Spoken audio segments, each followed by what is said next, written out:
The number of COVID-19 cases here in the country has now breached the 500,000 mark. We now talk to Health Spokesperson Undersecretary Maria Rosario Vergeire. Good morning, Yusek. Thank you so much for taking our call this morning. Good morning, ma'am. Yusek, even before the holidays, health experts and officials warned of a spike in cases due to increased movement.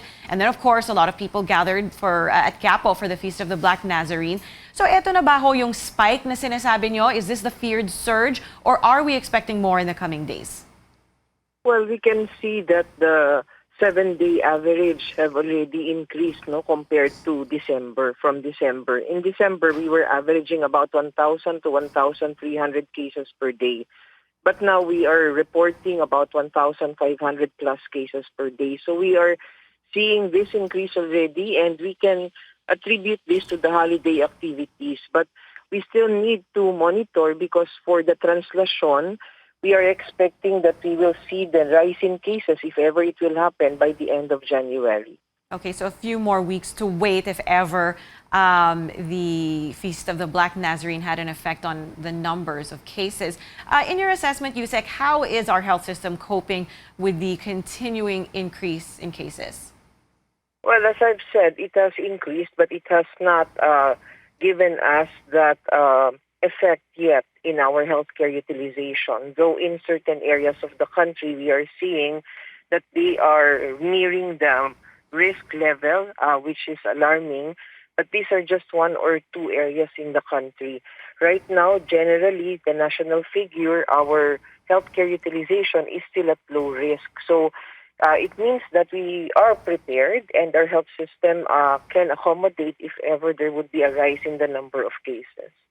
Yusek, I want to talk about the patient who tested positive for the new COVID variant, because understandably many members of the public are very concerned about this variant being in the Philippines now. How is that patient? Do we know how he's doing? Yes, the patient is still in the isolation facility in Quezon City. He remains to be stable, though he had symptoms, and on his X-ray it showed there is pneumonia.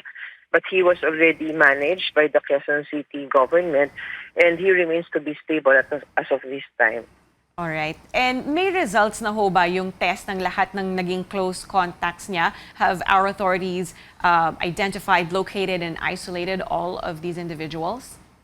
Yes, we were able to identify 214 close contacts of the case, and we were able to assess and quarantine 213 of them. So all of them now are quarantined, and they had been tested.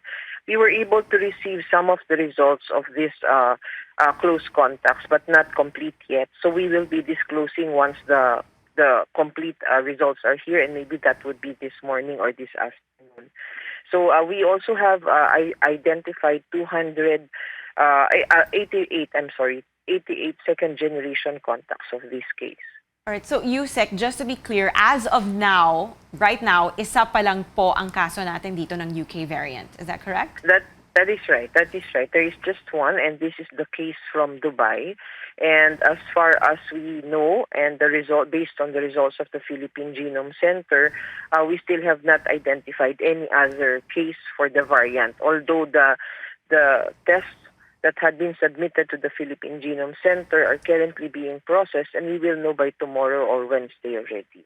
Right. Yusek, another cause for concern, of course, is this news about the death of more than 20 elderly people in Norway after they received their COVID vaccines.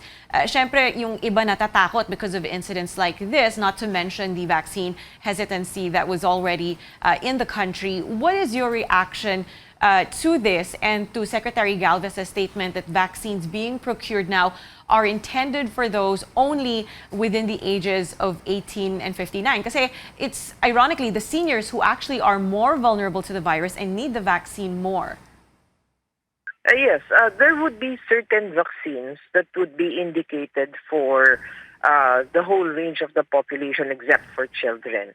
But there are certain vaccines that would be appropriate only for, as what Secretary Galvez have mentioned, 18 to 59.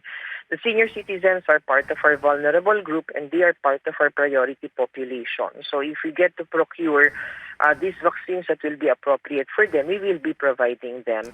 Now, as to the Norway study, if you try to read the whole article, it stated there that this sector of the population that was provided by this vaccine were this severely ill patients in nursing homes. So experts are saying that this might be just coincidental as events where these severely ill patients have died. And also the authors of that article has mentioned that we cannot say for certain right now that this is really as a direct effect of the vaccine. It might be coincidental that they are severely ill, and the minor adverse reactions of the vaccine like diarrhea, fever, have caused them for this event, like they died because of that.